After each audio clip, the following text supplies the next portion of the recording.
Assalamu alaikum, que la paix soit sur vous.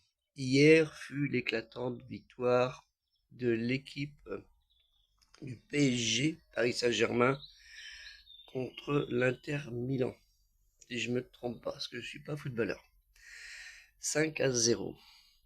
Une foule en liesse, la foule française en liesse, devant le maillot bleu, pas forcément devant le drapeau français, et c'est pas grave.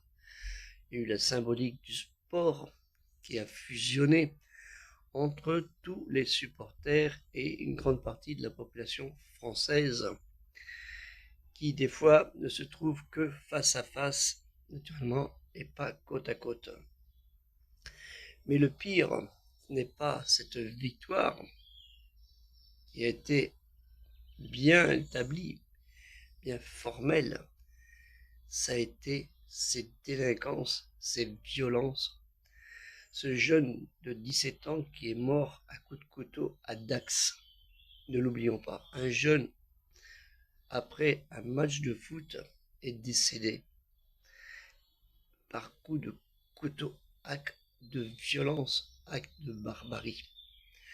Des magasins cassés sur les Champs-Élysées, des magasins volés, pillés.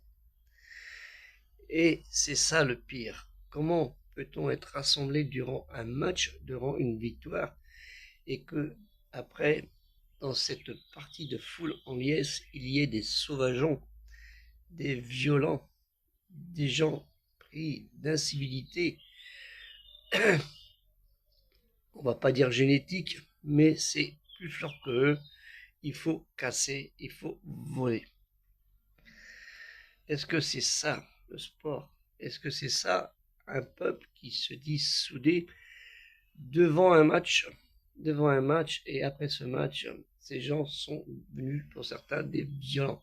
450 interpellations, c'est vous dire le nombre de personnes qui sont empris de violence. Imaginez un jour que ce n'est pas un match de foot qui pousse ces gens à la violence ou plutôt une révolte d'une population. Ça va être des milliers de morts, des dizaines de milliers de morts. Faites bien attention à ça. Vous qui êtes de confession musulmane, particulièrement, respectez votre créateur, respectant les autres, même après un match. Vous qui êtes aussi des autres religions, faites de même, naturellement, car ce n'est pas toujours ceux à qui on pense qui sont les plus violents. Que la paix soit sur vous, assalamu alaikum.